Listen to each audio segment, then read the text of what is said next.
like I work in a library. He thinks to publish my knowledge, publish also articles. So somebody, not me, somebody found in Russia in a newspaper more 130 years ago from the 18th, the end of the 18th, 1850, like before Tofresh Nun, about somebody published in a Goyish newspaper that published in Russia. So one old man writes his memories. The old man is a Goy. He doesn't like him because in his article, it's a long article, very long, like a whole, they gave him he's a writer article, and he writes something, and he writes from time to time, he laughs about like in Russia those times, was in style to be. So he writes a story about the Tzemach Tzedek, what happened to him. And the story, and he writes all the details, and the details, when you look in, you see that the guy knows what he's talking. He writes about when he came to Lubavitch, the kids from Tzemach Tzedek, and he's saying this one with his long beard, with his a bigger nose, a smaller nose, like he described how the kids, and we know that from other sources, exactly what he's saying. And things going, everything is by him, with the dates and with the years. So he got an uncle that became very big in the government, and his uncle or something like his close family, I think was his uncle, got the job to be inspector, to inspect businesses. And in Russia was more than here. Everything has to be inspected very much. So his uncle gave him also a job, he should be an inspector. He fell into the city Lubavitch. Why he came to Lubavitch? In Lubavitch, the family of the Tzemach Tzedek, you will not find that in Maimorim, because in Maimorim, and also we learn all the big stories, the holy things, but there is not so much talks about the life, the Gashmizdike life from Tzemach Tzedek, and Tzemach Tzedek had 7 kids. 6, and a 7th one that passed away. So you don't find a lot about the Gashmis. But Lepeyel, the Tzemach Tzedek, that's known from the Siches, Feidik Rebbe, it's known, Tzemach Tzedek, how his family left. He didn't want to live only in Matones and Pan, what people come of Yechidus and give to the Rebbe. They had their own business. Their business was a business of wine, the family from Tzemach Tzedek. And one of the kids, was a big tzaddik, Reb Zalman, his tefillah, he was in middle, start Shmoneh in one place, you find him in another place. He was his pashtus agashmis. And he was the menayel of he was in charge, the menayel of the Isek, of this wine business. The wine, they have how they do it, they bring the grapes, they crush it, and then they have big hobbyist, like today. They have big, today is more machines and things. So he was the inspector because they have to pay tax. So they produce once a year in the summer, like they produce wine. And so they have to pay the taxes, and like over there, maybe half was going to the government, if not more. And to the government, and to this part, to this achuzet, to this, to the plach, and to the general. So he is the one that they have to know how much they should pay, how big this business is. So he comes and he measures all the big barrels. It's barrels that are very big, not like a small. Like today, it's called vats. And so he measures. And he goes on a ladder, then a ladder inside, he goes down, and he measures and he writes down all the measurements. By this they know how much wine this company makes. He measures all the hobbyists, and they have to pay according to that amount. So he came to Lubavitch, and his job was, he came the time when before they start to put in, it's been usually the beginning of the summer. So, and everything stimmed during the years, so he came. He has to go in. So he said, he saw, they're running the Yiddish Menschelach, like he writes not everything so nice. They're running back and forth. And he came a day before, so he saw that something is, they are very nervous. And they came to his house, to his room, to his place where he stays, a government place there, where he sleeps. They came to him a night before, a whole, not Reb Zalman, he said that was the head, he said wasn't the big boss, but was, he describes the one of the Meshosim, I don't remember if that one is known, I think, and that he was Bepeil running this. And he came to him with the mayor of the city, and they all came to him with Tabakoshe. They told him that no matter what, you will not be able to go in. He asked why. They told him it's for, he didn't understand. He said they have a holiday, and it means Pesach, and they didn't want a goy should go in, even he changes the clothes and this, and he will not want to put new clothes what they give him, because he will stay on his rights. He has to go with his clothes. What? It was empty inside? It was empty. It was before they make it. That's the way they measure. Before they start to make it. What? They can clean up after you go. Yeah, Nessa also is a problem. No, but before the grape comes to the place. It's he comes before the thing, and that's the way. I think even today they go in. I just saw it last week. I was in a place of wine for kashas, so people are in the. So they told him this will not happen. He said, like he works for the government, he said this will happen. He didn't accept to nothing. Then after that, he said the boss of the place, the manager comes to him and brings a big envelope and puts him an envelope of money, like. So he said he writes it this way. He makes himself a big tzaddik. He took the envelope and he took something. He threw on his face. That guy got hurt and went out from the room. And he heard them screaming, like even he got hurt. He was screaming with other people. I will not give him more. He wants more. But he said he will take money for these things. Like he writes himself like the biggest tzaddik, because the law is by the chok. He has to go inside.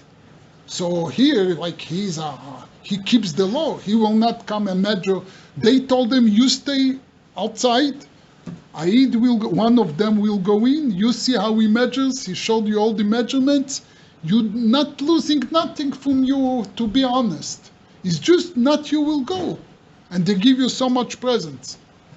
Then the mayor came again, the mayor from the city, and he told them, look, don't start up with them.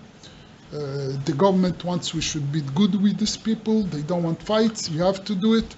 But he is a real Russian, not a Russian action. Like he makes himself, by him, the chok is the chok. This was in Lubavitch itself? In Lubavitch itself.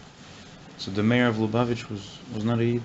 No, was not a Yid. The Reish HaMoch, as I call him mayor, but he was like one of the government people there. Yeah. So he didn't accept. Okay. So then they told them that the son of a tzaddik, he said he heard something about they talking about a tzaddik he heard before. They told them tomorrow comes to you tomorrow morning. The son of the tzaddik comes to speak to you. So he said tomorrow comes a guy with black clothes, with a long beard. Whatever his Messiah, it's known that's Reb Zalman. He didn't write his name, and presents himself the son of the tzaddik. And he asked him. He told them, "I'm going to give you an offer. for something that you cannot say no. He told them that will not happen. You cannot go inside. And he was the big, the balabos, like the owner of the whole thing. He told them this, but I will give you an offer. I think he told them, we bring you to the tzaddik, and the tzaddik will tell you everything that's going to happen to you in the rest of his life. So he said, I don't know, he knows the Yiddish stories, always the Yidden comes with the stories, with the mices. He didn't believe nothing, but he writes, a goy. So he said, but it was too attractive. He already is going like too interesting. He wanted to see what already the tzaddik is going to tell him and how this works and what he wanted to see what they have here, what means tzaddik. So by they came, but he told them first I have to ask my father, the tzaddik, if he accepts to see you. First they needed, he said, for this I agree, like I will not go inside, another one will measure. Somebody else will measure the chavis, and my price will be, you bring me to the tzaddik. So he writes. So he accepted. What? He accepted. He accepted. So they got him to the tzaddik, and here he starts to write. It's a long article. We make it short. He writes what the tzaddik told him. So first of all, he writes that the tzaddik was blind. So I understand what this is. Was already that Tzemach Tzedek was like very old, because that gets in the years, the beginning of the 60s, 62, Chavbeis, Tofresh Chavbeis, Tzemach Tzedek didn't write, he wrote, but his big words, he didn't see good, but Tzemach Tzedek was never blind.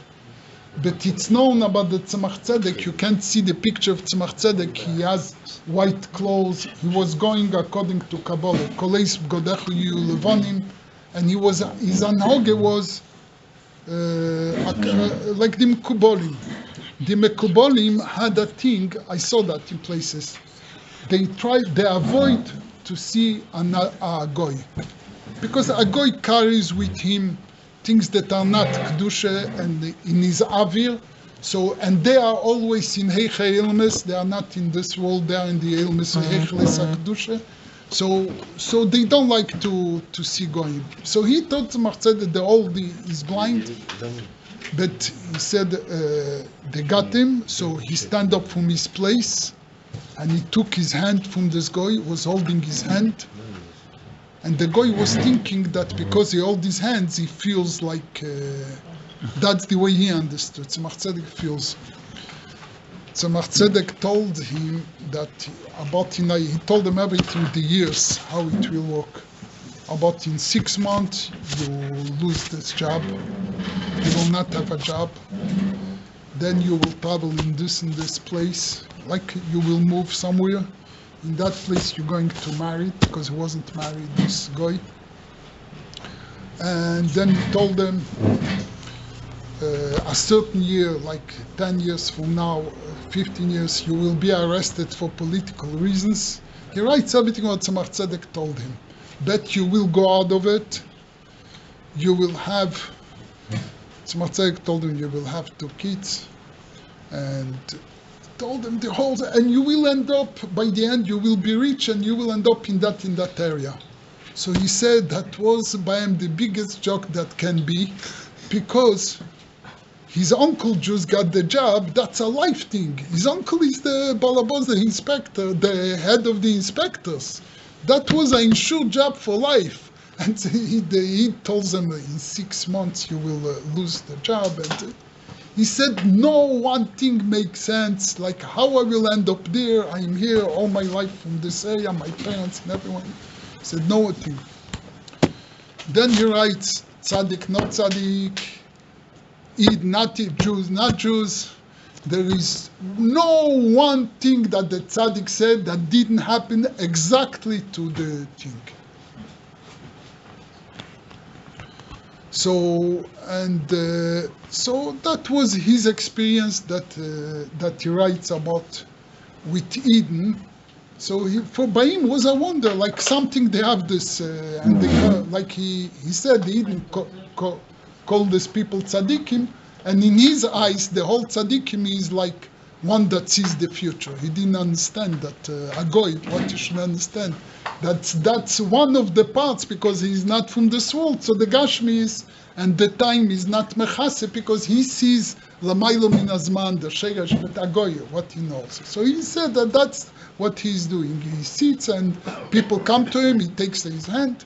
So he said they have some people that knows what happened, call them tzaddik, call them whichever name you want, but the thing happens. So, and this Agoy writes and was printed then from himself, his own experience. So the question is, if such big mafsim happens to a goy, so what with us, we should, the Rebbe, after Gimel Tammuz, we should see already how the Rebbe picks up every one of us, like Ashirus and Simcha and everything, and it will be in Mitzvah Hashem, we have to be patient. L'chaim, l'chaim. You said Hayim today. Probably should say, I don't know, this is 200 years later, I don't know, Hashem Tov. 132.